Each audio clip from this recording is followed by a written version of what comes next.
Conseguimos! Olá! Olá! Tudo bem? Tava preocupadíssima porque esse live de Instagram é o que eu menos faço, então eu já fiquei nervosa aqui. Eu também, eu só fiz pelo Zoom, aí eu mandei mensagem para Letícia agora. Boa noite, tudo bem? Boa noite. Me diz uma coisa, a gente já está ao vivo, já tem gente vendo ou somos só nós ainda? Já estamos ao vivo. Ah, então boa noite geral. Vai ser que a gente estava falando só com você, assim, papo de comadre. Não, acho que nem é possível. Boa noite, gente. Boa noite. Hoje a gente tem Vou pegar minha colinha, tá? Porque o currículo é grande, eu não sei de cabeça.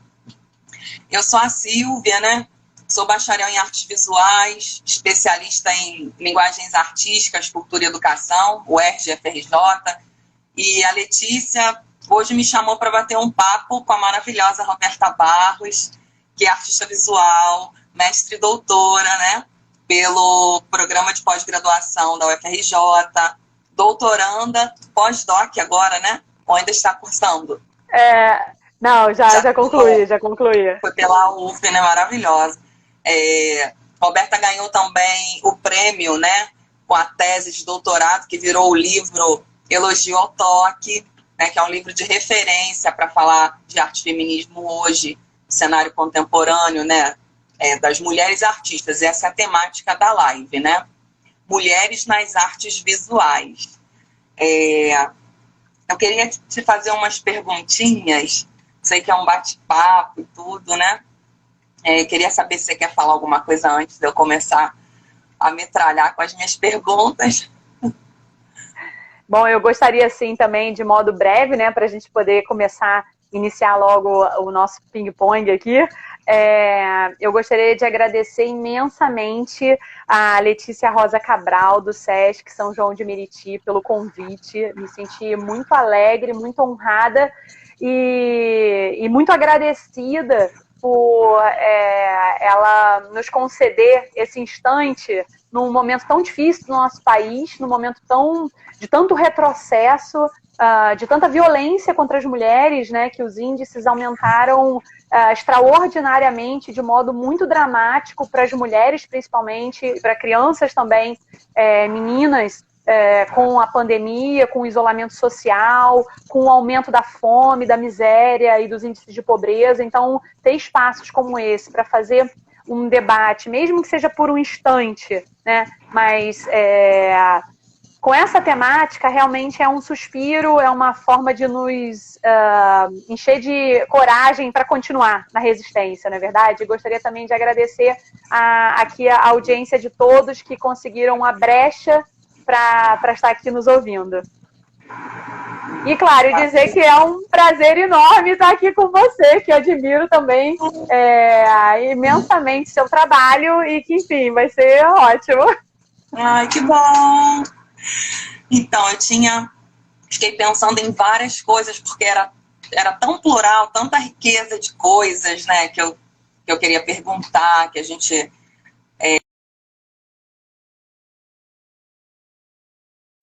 hoje em dia, vou passar aqui para essa pergunta que estava do meio. A gente sabe que o privado e o público, né? O privado é o público, né? Porque a nossa vida é uma micropolítica, viver é um ato político e todas as instâncias culturais vão interferir diretamente nos nossos corpos, né? E aí a gente está num panorama em que uma menina é estuprada e ela é culpada pelo estupro, em que um juiz diz, com referência a Maria da Penha, que a mulher merece apanhar. A gente tem hoje ministra que diz que menina usa rosa, menina usa azul, menino, né, governantes que fazem apologia ao estupro. E num momento todo desse, como você falou, os casos de violência doméstica aumentaram totalmente na pandemia. E agora a gente tem essa PL que voltou, que é do ano passado, né, o Estatuto da Gestante, em que você criminaliza cada vez mais o aborto. Então, nesse panorama que é distópico, né, eu queria que você me falasse qual o papel dessa importância, né? Qual a importância de uma arte feminista e como ela pode intervir na retomada, né? Pelo direito das mulheres, né? Porque a gente sabe que a artista, ela tem todos esses atravessamentos, né? Na produção dela. Então, qual a importância da arte feminista justamente nesse cenário hoje? Quantas horas a gente tem aqui para a resposta? Vamos lá, acho que eu vou tentar levantar mais questionamentos e problemáticas até que são muito próprias ao nosso campo e aos debates dentro do nosso campo das artes visuais, das artes contemporâneas, mas quase que nos leva, né? Essa sua pergunta quase que nos leva a um grande corpo teórico que talvez seja a base para a formação de muitos artistas, né, nas academias de arte no Brasil e em outros lugares do mundo, que são as teorias modernistas da arte ali no pós-guerra, Segunda Guerra Mundial, em que os Estados Unidos, né, se estabelece como uma grande potência não econômica e cultural, né, no imperialismo cultural para o mundo, e que existia essa força muito grande do conceito de separação entre arte e vida, né? Então, eu não sei você, mas eu fui formada assim, todo o meu campo de teórico, de base, de iniciação na Escola de Belas Artes, foi muito forte em cima dessas teorias greenbergianas e modernistas, né, de que a arte deveria valorizar o que é próprio de si, cada arte deveria reivindicar o que é próprio de si e se despir de todo o restante, né? Então, essa fronteira muito rígida entre arte e vida em muitos programas, né, talvez quase todos os programas de belas artes que eu conheço Brasil afora, tenham ainda, não sei se ainda hoje, mas tiveram essa base muito forte, né? Então, de qualquer modo, qualquer artista que se contrapõe a essa ilusão, a esse mito de que é possível você fazer essas separações sem ser político, né? Se despir de política, como você mesma já colocou na introdução, né, da pergunta, na contextualização da pergunta, acreditar que é possível não ser político, um corpo está nesse mundo desencarnado, né, como um sujeito filosófico, um olhar exterior, isso já é uma postura política, é uma postura machista, capitalista, patriarcal, racista, colonialista, e qualquer dimensão da nossa vida é importante a gente se posicionar contra esse mito, né? O mito da possibilidade de um ser universal, abstrato, desencarnado e alheio em qualquer disciplina, né, seja na arte ou qualquer disciplina, qualquer área de atuação, é urgente, né, a gente deixar para trás isso e escancarar a todo momento que o pessoal é político, sim, salve Carol Hennes, que o que acontece dentro de casa não existe, não deveria mais existir esse ditado popular de que em briga de marido e mulher não se mete a colher, porque somos todos responsáveis pela comunidade, ou pelo menos deveríamos pensar nessa vida comunal. Agora, isso é uma postura política, qualquer abstinência, né, qualquer forma de tentar manter, sustentar essa artificialidade da fronteira entre arte e vida é uma postura política, e a gente tem que perguntar a quem interessa, né? A gente tem que sempre perguntar a quem isso interessa ainda hoje, e essa postura, e assumir isso explicitamente, que a nossa briga e a nossa posição política é pelos direitos humanos, é pelo feminismo, é trazer para o centro do debate social, cultural, o feminismo, né? Não nos deixar permanecer nesse gueto, né? Que a todo momento, tanto a história da arte, como uma série de outras forças de produção de saber e poder na sociedade continuam forçando a gente para o gueto, né? Então, produzir arte com o corpo encarnado e falando explicitamente, conscientemente, que o que a gente faz é político e dentro dessa militância política trazer as pautas dos feminismos, dentre outras, né, dos direitos humanos, é inevitável, né? Ser mulher e não trazer isso para dentro do trabalho de arte de modo explícito é inevitável na minha percepção. Mas é importante também a gente entender que até hoje as forças de mercado e as forças de poderes dentro da academia, dentro das instituições de arte, ainda são muito refratárias a qualquer discurso político, né?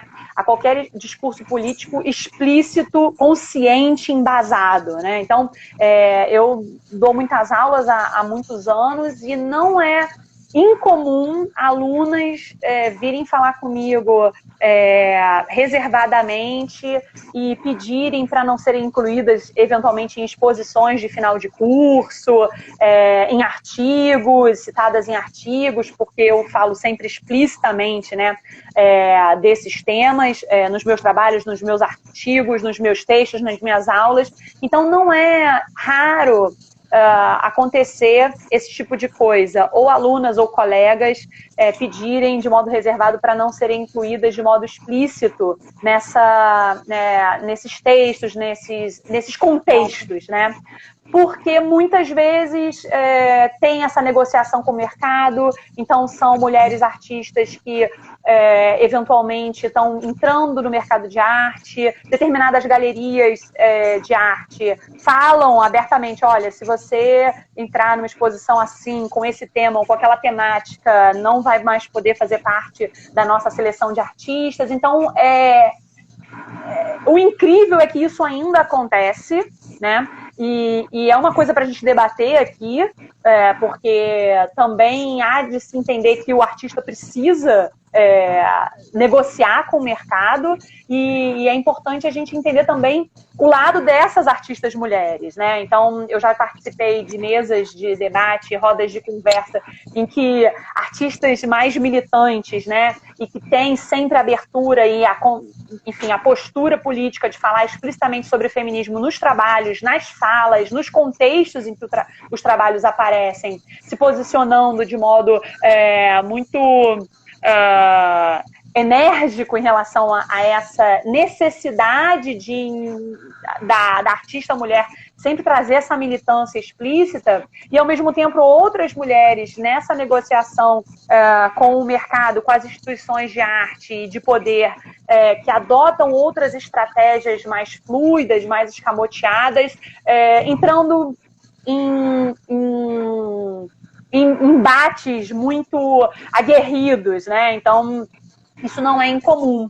Mas isso é uma dúvida, né? Eu não acho que também, como feminista, eu iria traçar nenhum tipo de crítica violenta contra nenhuma mulher, né? Eu acho que é importante a gente pensar e sempre ter em mente essa complexidade, né, quando se trata de você fazer qualquer tipo de posicionamento explícito político, principalmente no país em que a gente mora e vive, trabalha e produz, né, e no momento em que a gente está trabalhando e produzindo, né? Agora, outra dimensão importante da sua pergunta é sobre essa chamada para militância, né? Que é uma coisa também bastante complexa. Muitos autores trabalham, né, esse campo de temática, né, críticos de arte, puxando muito até quase que conceitos para denominar esses artistas, esses coletivos e essas produções que são muito próximas, né, ao público, são muito próximas a determinado tipo de território, promovem esses deslocamentos de territórios e trabalham fora, eventualmente, das galerias, dos museus, das academias de arte e buscando, né, outros territórios de produção e exposição de arte. Esse é um tema muito delicado porque a gente sabe que existem muitos trabalhos e muitos artistas que nessa relação também impõem uma relação violenta e tóxica, né, de fagocitação, digamos assim, né, de canibalismo no sentido que a Heloísa Buarque de Holanda usa, né, aquela noção de canibalismo de você ir até lá, ir até o campo, o território do outro, digerir, né, engolir aquelas séries de referências e o seu trato digestivo, na verdade, absorver o que mais te interessa nessa negociação com o espetáculo, nessa negociação com o mercado, nessa negociação com a instituição de arte e também, muitas vezes, deixar de lado ou excretar, né, o que não te interessa. E muitas vezes nessas relações, a parte que tem menos peso nessa relação de poder acaba não recebendo nem crédito, né? Quanto mais a valorização, digamos, em termos de trabalho mesmo, né? Mercadológica por essa produção. Então é um tema muito complexo. Talvez não dê para a gente falar assim tantos casos específicos aqui, mas é importante também a gente ter atenção a esse tipo de complexidade e a esse tipo de violência que muitas vezes acontece no campo da arte, quando o artista é contemporâneo, que tem uma situação de privilégio, em muitos casos, faz esse deslocamento, né, com base numa postura militante, com base numa intenção, né, política explícita, mas que muitas vezes o processo acaba trazendo outros tipos de problemas, que muitas vezes são aqueles problemas em termos de estrutura e lógica de poder, que eles estavam até querendo criticar e se opor em primeiro momento, né? Então é uma pergunta bastante complexa. Não sei se coloquei mais dúvida. É bom, mas assim que é bom. Problematizar eu mais. Eu gostaria de pegar o gancho para falar um pouquinho, né, dessa questão ética e dessas dúvidas todas que surgem mesmo num trabalho como esse. Quando você citou aí, né, que a minha tese de doutorado foi premiada, e aí com essa premiação eu consegui fazer a publicação da tese, adaptada, claro, né, para o livro Elogio ao Toque, ou Como Falar de Arte Feminista Brasileira. E por conta disso, eu fui chamada para começar a iniciar, alinhavar um projeto no Hospital da Mulher Eloneide Studart, em São João de Meriti, a convite da doutora Ana Teresa de Rijk, que era diretora clínica do hospital naquela altura, né? E a ideia do projeto era justamente trazer um grupo de artistas e críticos de arte para, junto com a equipe multidisciplinar do hospital, trabalhar pensando, né, formas e protocolos e experiências que pudessem quebrar a estrutura de violência institucional, violência obstétrica contra as mulheres, que a gente sabe que o Brasil é recordista, né, mundialmente nesse tipo de violência e em tantas outras, e eu tive a oportunidade, assim, a honra de participar desse projeto que durou quase 3 anos, né, em várias fases, enfim, e depois, se tiver espaço aí, a gente até pode falar mais detalhadamente, mas a ideia era essa, desenvolver um projeto.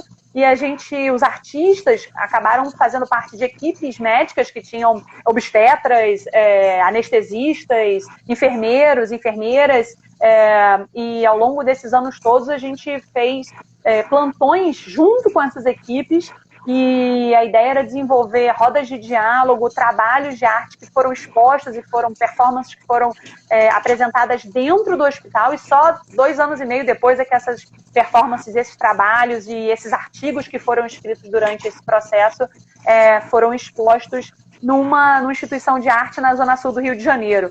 O tempo inteiro a nossa metodologia envolvia conversas quinzenais, porque a gente tinha muito receio de incorrer nessa estrutura violenta, né, de privilegiados fazendo deslocamento para outros territórios, fagocitando o que fosse de informação, né, e até de fragilidades e de situações muito delicadas que aquelas pessoas viviam ali, sem que de fato existisse uma troca e uma transformação mínima que fosse, né, porque também eu acho que a gente tem que ter muita noção da nossa limitação enquanto artista, né, talvez seja muito fácil deslizar e ser arrogante e achar que a gente tem uma presença muito fundamental, né? Então foi muito importante a gente ter essa metodologia para a gente o tempo inteiro ficar debatendo sobre essas delicadezas e essas complexidades. E aí nesse processo todo, acabou que a gente argumenta e defende que a presença nossa de artista, de corpo encarnado de artista, como um estranho ali naquele dia a dia de um hospital de atendimento a mulheres em gestação de alto risco, em si já era um trabalho, né? Porque essas trocas diárias e essas afetações eram muito, muito intensas e muito violentas, né? Em vários sentidos. Mas eu cheguei a desenvolver 3 trabalhos dentro do hospital. Um primeiro trabalho muito focado na questão da violência obstétrica, e os 2 primeiros trabalhos, na verdade, e um terceiro trabalho, uma performance que trazia muito essa questão que você citou também do aborto, da questão das mortes maternas em decorrência de abortos que são levados a cabo em situações completamente insalubres e ilegais e, portanto, muito, muito perigosas e arriscadas para as mulheres. E a falta de suporte, né, que elas enfrentam nessa situação toda. Então, era um trabalho muito militante. Todos os 3, né, eram trabalhos muito militantes, levantando muito essas bandeiras contra a violência contra as mulheres e pela descriminalização do aborto. E foram trabalhos que, durante muito tempo, eu fiz questão de que só circulassem em conferências de obstetrícia, de direitos humanos, rodas de advogadas, defensoras públicas, de médicas, obstetras, porque realmente eu tenho ainda muito receio, né, dessas complexidades, desses deslocamentos, o tanto que isso pode ser mal interpretado, e a gente mesmo, né, porque a gente não pode achar que porque a gente é feminista, a gente se despiu de todos os nossos preconceitos, né, e de todo o nosso lugar de privilegiado. Então, é um exercício constante ficar com todos esses alertas ligados para a gente tentar, né, não incorrer nos mesmos erros estruturais dessa sociedade machista, patriarcal, capitalista, racista, estou esquecendo coisas aqui, que a gente tanto milita, né, para desconstruir. Sim, eu ia até te falar exatamente, porque eu cheguei a ler a publicação de vocês, foi você e mais 2, né? E para ler sobre a performance, a que você fez, a da luva, ou do cordão que você ia montando uma barriga, né? E é isso que eu ia te perguntar, como foi a sua experiência se deslocando um pouco desse papel de artista, né? Já que a gente se entende enquanto mãe, artista, tudo uma coisa só, como foi para você essa troca lá? Porque eu acho que foi uma imersão, né? No espaço, como você falou ali, essas trocas, você percebendo a violência obstétrica, isso na sua carreira, e você, enquanto mãe, mulher, feminista, o que te agregou tua passagem lá? Quando eu entrei no doutorado, né, que foi todo o início foi um mergulho mais profundo, né, no processo de pesquisa, de aproximação dos conceitos de artes e feminismos. Eu estava grávida da minha primeira filha, né? Quase que eu não entro no programa por conta disso, né? Porque existia um preconceito muito forte contra mulheres grávidas, mães, né? Futuras mães ali, mulheres gestantes. Mas nesse estágio da minha gravidez, eu estava numa situação de pré-eclâmpsia muito dramática, grave, só que eu não tinha sintoma. E aí se iniciou um processo com vários degraus e camadas e etapas de muita violência obstétrica que eu fui vítima. Só que eu não sabia codificar e eu nem tinha noção, né, de algumas coisas eu sentia estranho, sabia que não era mimimi, porque nunca é mimimi, né? Mas eu não sabia codificar, dar os nomes do que tipo de violência era aquela e de por que eu estava me sentindo tão mal com várias coisas que aconteciam. E quando eu recebi esse convite, foi porque a doutora Ana Teresa Berraich, que é uma pessoa inacreditável, assim, em termos de olhar para o mundo, para os direitos humanos, né? Raro isso no campo da medicina, né? Ela viu o meu trabalho, que foi o Dar de Si, que é a minha performance da Ordenha do Leite, que foi foi o gatilho para essa performance aconteceu exatamente no momento da entrevista para o doutorado, né? Então, a partir dessa performance, porque eu nunca tinha abordado de modo tão frontal, né, tão explícito a questão da maternidade, porque, enfim, eu estava gestante, nem estava pensando muito sobre esse corpo de mãe, né? Eu estava pensando muito nos feminismos mais ligados às questões de padrão de beleza, de comportamento moralista, enfim, né? Cerceamentos sexuais e profissionais para o corpo da mulher. A entrevista me colocou no lugar de, olha só, você é mãe, agora você não entra porque você é mãe, não porque você é mulher, né? E a partir daí, as minhas performances não tinha mais como escapar, né, Silvia? Assim, depois de uma experiência tão dramática, tão drástica, tão profunda, assim, né, para o corpo, como a gestação, é muito difícil você não trazer isso para o seu trabalho. E eu estava, como disse, né, num momento de pré-eclâmpsia muito grave, fui vítima de vários tipos, né, de violência obstétrica e, sem saber, a doutora Ana Teresa Reich me convidou para fazer parte desse projeto. E, Silvia, era assim, toda semana eu fazia plantões que eu chegava cedo lá em São João de Meriti e saía no final do plantão, do primeiro plantão, às 5 e poucas da tarde e dirigia a linha vermelha todinha para pegar minhas filhas no colégio. Não, super privilégio. Eu peguei um carro emprestado, eu ia de carro, eu dirigia de volta. Eu tinha noção total do meu privilégio, né? Eu não poderia pegar minhas filhas no colégio se não fosse esse privilégio. Eu não poderia nem ir, porque eu não teria como fazer o tempo de deslocamento tão rápido, né? Porque é completamente diferente. Quando você tem filha, você tem toda uma gincana para cumprir durante o dia, né? Eu vinha o caminho inteiro. Eu tinha estabelecido para mim que a minha metodologia para esse mergulho ali na experiência do hospital, desses plantões, dessa residência artística, como a gente chamava, eu teria como metodologia fazer gravações diárias, né, de tudo que acontecia, das experiências mais marcantes, dos nomes das pessoas. Eu não tinha condição alguma de fazer isso. Eu vinha o caminho inteiro chorando e olha que, poxa, eu sou durona, eu tive uma filha, quase morri no meu primeiro parto, passei por todas as dores depois da recuperação, assim, da hemorragia que eu tive, enfim, sem derramar lágrimas, mas aquela experiência, tudo que eu vi aquelas mulheres passando e o que eu conseguia codificar retroativamente do que eu passei, né, de falas de médicos e de anestesistas, né, desde da violência verbal até a violência física mesmo, né, eu vinha chorando por elas e por mim, né, talvez mais por elas do que por mim, mas foi essa experiência que fez com que eu pudesse codificar a minha própria experiência de violência, porque até então, mulher, branca, classe média, doutora, né, com acesso a informações, eu não conseguia ter elementos simbólicos e códigos suficientes para entender a minha própria situação de vítima de violência, né? Então, imagina mulheres que infelizmente não têm o mesmo privilégio passando por essas situações, né?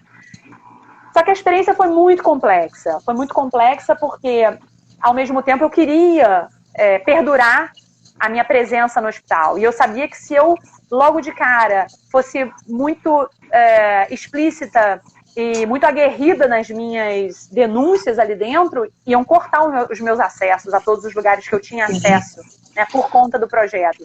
Então é uma situação muito complexa, porque eu tinha que ficar o tempo inteiro numa corda bamba de até que ponto eu me posiciono aqui nessa situação, nessa sala de parto, até que ponto eu vou me posicionar nessa sala de parto para tentar minimizar as dores dessa mulher, majoritariamente percentual maior de mulheres negras, que a gente sabe que é isso que acontece, né? Mulheres jovens, meninas, adolescentes e pré-adolescentes, que são as maiores vítimas, né? Em todos os sentidos dessas violências, de todas as violências. E era uma situação muito complexa e muito delicada, de até que ponto eu vou me posicionar o tempo inteiro e fechar as portas da minha circulação aqui dentro para conseguir continuar coletando dados, né? E até que ponto eu vou me posicionar. Então, o tempo inteiro era muito tenso, muito complexo em termos de ética, né? Ética profissional, ética de direitos humanos, em todos os sentidos. Foi uma experiência muito, muito, muito, muito diferente de tudo que eu já tinha vivido, em vários sentidos nesse também. Mas também foi uma experiência, sabe aquele famoso balde de água fria, choque de realidade, em vários sentidos, do quanto que também o campo das artes contemporâneas é encastelado, né? Tem essa posição de fronteiras tão impermeáveis que o nosso público sempre acaba ficando tão restrito que a gente, primeiro, acha que tudo que a gente faz é muito importante. Então, em vários momentos, em várias conversas, né, eu escutava muitos colegas. Esse projeto foi muito grande, ele teve 2 fases, muitas pessoas envolvidas, muitos professores envolvidos, muitos críticos de artes envolvidos nessas rodas de conversa, e muitas vezes, quase que como a gente desliga assim, um pouco os nossos controles conscientes, né, dos nossos privilégios, e a gente deixa muito escapar falas como: mas eu acho melhor você não fazer esse projeto lá, essa performance, porque o público de lá não vai entender isso. Eu acho que isso...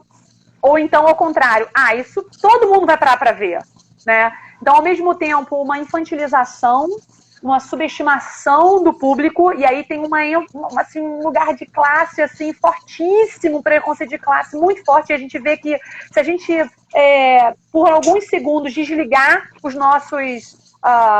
nossos controles aqui, né, do nosso lugar de fala, da nossa posição na sociedade, o quanto que a gente desliza e verbaliza mesmo essas situações, esses preconceitos.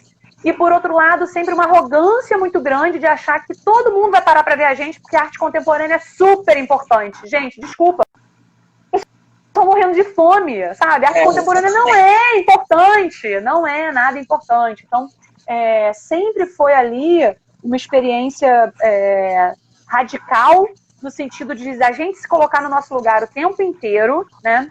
E também aprender muito sobre esses próprios preconceitos, né, que a gente dentro do campo tem, por uma questão estrutural, por uma questão disciplinar. A gente é formado assim, a gente é treinado para pensar de certas formas quando a gente entra em qualquer academia, né, e não seria diferente na academia de artes.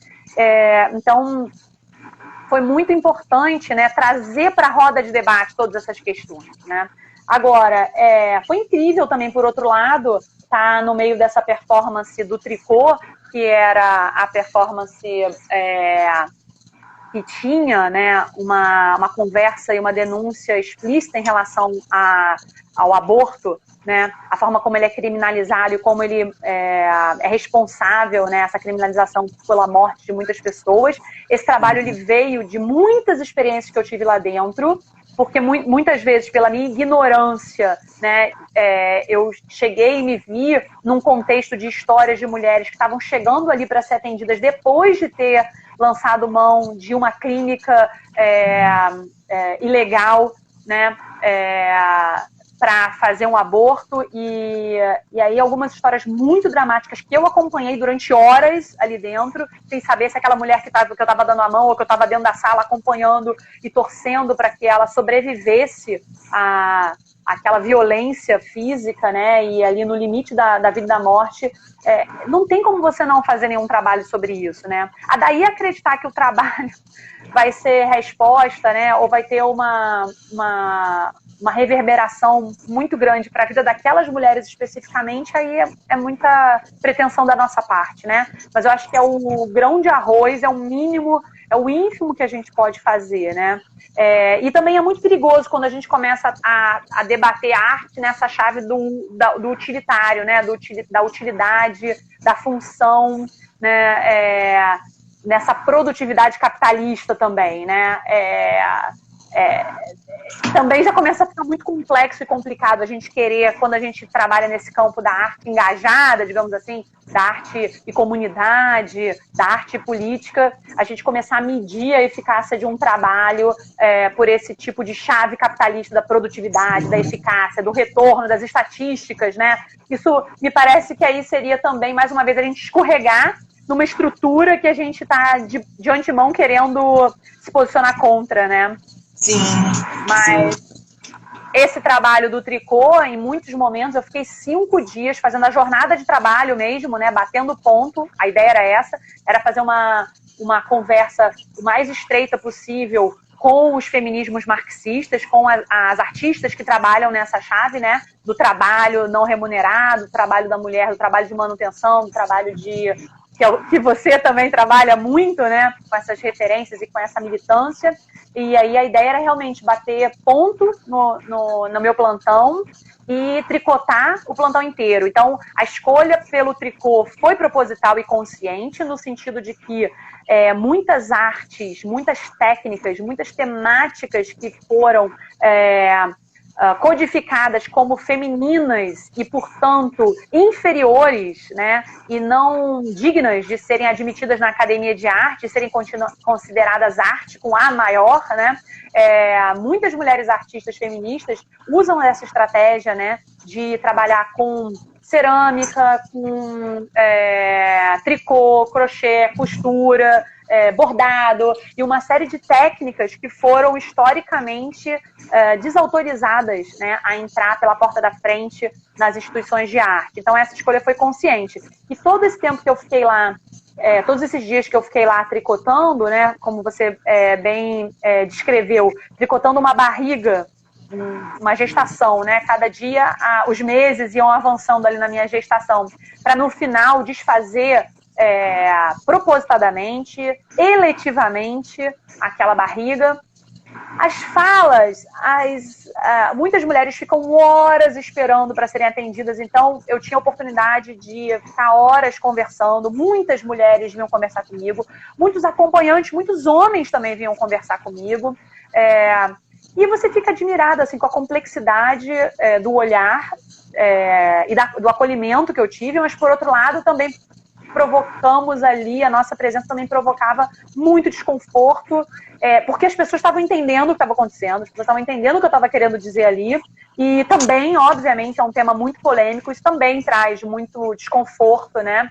E talvez um pouco de irritabilidade para muitas pessoas. Então, fazer performance tão perto, assim, dos outros corpos, né? Colocar o nosso corpo assim tão perto, sem aquelas regras e protocolos da instituição de arte que bem ou mal impõem um afastamento, foi uma escolha minha proposital, essa experiência, né? Que é uma forma também de criticar essa estrutura da arte, assim, tão que se pretende ou que se força a ser tão impermeável, né? E também essa questão da arte só para ver, enfim. Foi uma experiência muito interessante, muito complexa. Eu ainda tenho muito que escrever sobre isso, ainda tenho muitos trabalhos anotados para fazer que ainda não foram feitos por N razões, né? Eu tinha um caderninho que eu andava para cima e para baixo do caderninho, porque depois que eu descobri que eu não ia conseguir gravar nada, que eu ia chorar o caminho todo de volta, eu andava com meu caderninho assim no bolso do jaleco, né? Depois de um tempo, o caderninho ficou super temido, porque eu ficava anotando dentro das salas de parto, dentro das salas de cirurgia, eu ficava fazendo várias anotações, e todo mundo ficava, o que você está anotando? O que você vai denunciar? Quando eu fiz o primeiro trabalho, depois que eu fiz o primeiro trabalho do Não Toque, que foi o das luvas, e que foi por conta da violência obstétrica, que falava bem explicitamente, o tema, o nome, é um grito do movimento feminista, militante contra a violência no parto, né? Então, toda a comunidade da obstetrícia entende esse título, assim, né? Como um grito já bem ecoado na militância. Aí a diretora me ligou e falou assim, Roberto, eu acho melhor a gente parar um pouco com as suas vindas aqui por uns meses. Eu tive que parar de ir realmente no hospital, porque muitas das denúncias que eu acabei fazendo depois de um tempo, né, porque chega uma hora que você sabe que aí agora chegou a hora de fazer as denúncias todas e não tem problema se me expulsarem daqui, porque chegou um limite, agora é a hora de falar e botar para fora e gritar explicitamente mesmo, né. E aí eu fiquei afastada um tempo do projeto, eu fiquei um bom tempo sem poder ir ao hospital e fazendo um trabalho de produção, né, aqui do lado de fora, para conseguir verba para a segunda fase do projeto acontecer. Mas isso chegou a ser uma realidade lá, e algumas pessoas acabaram sendo demitidas também por conta dessas nossas conversas, dessas nossas rodas. É claro que é muito ruim falar sobre isso, porque quando a gente desencadeia um processo como esse, a gente não quer causar mal à vida de ninguém, né?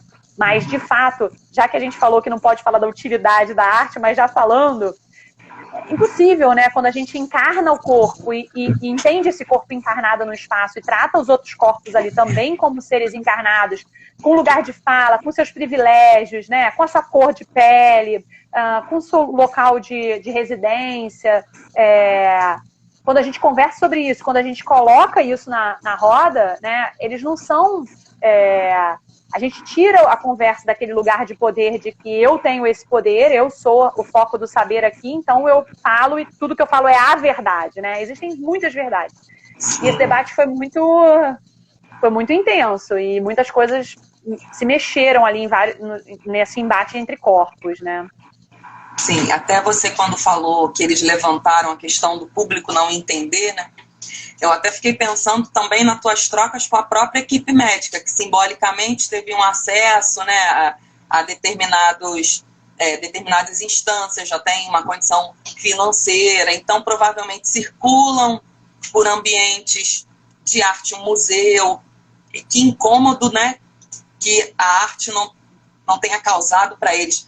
E é muito isso mesmo, porque essa arte utilitária, né? Aí você vai trazer uma questão, acho que ali você jogou um questionamento, isso que foi importante, porque causou um estranhamento para aquelas mulheres que realmente não têm o costume da fruição estética, não tem galeria, e acha que a figura do artista é uma figura distante. A tua presença ali deslocou tudo isso, né? Aí eu vou te fazer uma pergunta sobre deslocamentos, agora pegar o gancho. Vou pegar minha cola aqui. No livro, né, você aborda muito essas questões do corpo social da mulher, da objetificação, daquela questão da erotogenia sobre o corpo materno, esses padrões de beleza impostos, né, a questão da antropofagia lá. E o que eu ia te perguntar, né, agora vou ler aqui, você aborda muito essa questão do corpo. A gente sabe que hoje, muitas artistas, não só hoje, né, ao longo da história da arte, elas vêm trabalhando justamente esses deslocamentos, né, sobre o olhar, sobre o papel, sobre o corpo, né? Então, o que eu queria te perguntar? Se hoje você acredita que realmente exista um deslocamento do olhar sobre essa produção artística das mulheres, né? Porque a gente vê que a gente está hoje com essa PL e tudo tão fresco, tanto machismo, um patriarcado opressor. Será que esses deslocamentos do nosso trabalho, isso gerou... É pequenininho, eu sei, mas queria te ouvir com relação a isso. Outra pergunta complexa e maluca. Quantas horas a gente tem? Não, essa pergunta não dá para responder afetivamente, né? Ai, que pena! Eu acho que é mais colocar muitos questionamentos, assim. Talvez o máximo que a gente possa fazer é sempre trazer para a nossa experiência, né? Então, a minha pesquisa de modo mais explícito, né? Eu pesquiso mulheres artistas, mulheres que trazem essa implosão, né, do mito, da ficção, da divisão entre arte e política há muitos anos. Mas no mestrado, por exemplo, eu pegava pela chave da teoria da imagem, enfim, não tocava na palavra feminismo. No Brasil, ninguém nem falava sobre isso, tirando a galera da literatura, que foi onde eu comecei a ter que beber, e das ciências sociais, da história, né? Poucas mulheres dentro da academia escreviam sobre isso, né? E teorizavam e traziam essas chaves teóricas da filosofia feminista, da produção feminista teórica. Eu comecei lá falando sobre isso tudo, mas sem dizer os nomes, dar nome aos bois, né? Só fui sair do armário realmente quando a pesquisa se deslocou ali para o doutorado, eu estava grávida e, enfim, eu também ficava pesquisando um monte de mulheres inglesas e americanas e para elas sempre vinha, né, esse título de mulheres feministas, artistas, e do Brasil nunca que vinha, e nunca que eu conseguia achar, e eu falava, gente, mas com quem eu vou conversar? Porque eu estava falando sobre isso, eu tinha um trabalho que eu faço até hoje, né, vira e mexe, que eu tô com vontade de, sei lá, uma nostalgia assim, eu volto para ele, que é um trabalho que eu fazia na época, eu era publicitária, eu sou, acho que eu nunca deixo de ser publicitária, né, uma vez publicitária, sempre publicitária, Na época eu trabalhava em agência multinacional e fazia publicidade para marcas de tintura de cabelo, esmalte de unha, maquiagem, essas coisas todas, né? Foi aí que eu saí, fui fazer o mestrado e doutorado. Eu fazia um trabalho que era intervenção nesses próprios anúncios que eu criava e que outras mulheres publicitárias criavam também, e homens publicitários. E eu comecei a fazer intervenções nesses anúncios, porque era essa questão mesmo da beleza, do corpo, do estereótipo. Quando eu comecei o mestrado, foi assim. Depois de quando eu comecei a falar, bom, mas peraí, todas essas mulheres aqui que eu estou pesquisando que fazem isso, lá fora dizem que elas são feministas. Cadê as mulheres feministas aqui? Né? Esse era um problema da minha, era a força motriz ali da minha pesquisa no doutorado, né? E aí, o Elogio ao Toque, o tempo inteiro é sobre isso, né? E a metodologia, o tempo inteiro, pegando trabalhos de artistas mulheres, americanas e inglesas, que recebem esse lugar, né? Lugar estável, lugar certeiro ali na história da arte feminista, né? E cadê as mulheres brasileiras? E para as mulheres brasileiras era difícil aplicar ou trazer, dialogar com os mesmos argumentos, né, que as críticas de arte feministas usavam para aqueles trabalhos. Eu vou chegar lá, porque a maior parte dessas mulheres, ali na década de 70, né, como os movimentos sociais e políticos eram realmente muito explícitos, né, muitas das mulheres artistas trouxeram a questão do corpo delas próprias, né, despidas de todos os moralismos, né, de todos os preconceitos, de todas as amarras do patriarcado e despidas de roupas, né? Então, para o bem e para o mal, elas fizeram um estardalhaço, né? Esse estardalhaço fez com que elas chamassem atenção para as pautas feministas no campo da arte e na sociedade como um todo. Muitas mulheres marchavam, né, nas marchas gerais dos partidos feministas, nas marchas que eram convocadas nos Estados Unidos. Muitas mulheres, como a Jenny Holzer, por exemplo, que hoje tem os cartazes dela, e a Martha Rosler também, e também Barbara Kruger, né, que tem lá os trabalhos em galerias, em museus de arte, muitas começaram a criar camisetas, a criar cartazes para essas marchas, né? Então as mulheres, elas iam para a militância e faziam seus trabalhos de arte. E tinha essa explicitude assim, muito forte, e principalmente, né, uma das pautas mais recorrentes ali, talvez, naquele momento, na década de 70, em relação ao campo da arte, era isso, né? Se as musas, né, se os corpos de mulheres sempre foram representados por artistas homens durante séculos e séculos e séculos, né, de história da arte, de produção da academia de arte, agora era a hora delas mostrarem que elas podiam ser autoras e que elas podiam representar aqueles corpos no que a sexualidade delas pulsava, né? E não como o desejo havia sido colonizado, né, ou domado, ou encapsulado para o prazer de um olhar masculino, né? Por um lado, isso foi importantíssimo para a história da arte, né, para o feminismo dentro do campo das artes, mas por outro também isso gera uma reação, e essa reação instrumentalizando, né, quase que criando uma semiótica da arte feminista, né? Então, se você tem peito e fotografia e autorretrato, igual a arte feminista. Se você tem buceta e cerâmica, igual a arte feminista. Não, então isso, para o bem e para o mal, ganhou espaço, abriu muitas portas, né? Colocou o discurso na marra ali na pauta, na instituição de arte, no museu, na galeria, mas por outro lado também propiciou essa, talvez, absorção, né, pelo circuito e pela estrutura patriarcal e capitalista, né, de pegar isso aí, colocar numa caixinha e bota no gueto. Então isso é arte feminista, fica lá você, né? Eu entendo quando você fala, será que essas militâncias muito aguerridas, elas provocam uma reação? Não é só na arte, né? No campo social como um todo. Tem muitas teóricas das ciências sociais e historiadoras no Brasil que fazem essa leitura, né, das ondas. Quando vem uma onda assim, muito forte de movimento pelos direitos humanos, tem uma contracorrente que ressurge com força também para abafar essas vozes, né? A arte deveria estar sempre participando ali, né? A gente deveria estar sempre participando junto com esses outros movimentos de outras disciplinas, né, rompendo essas barreiras.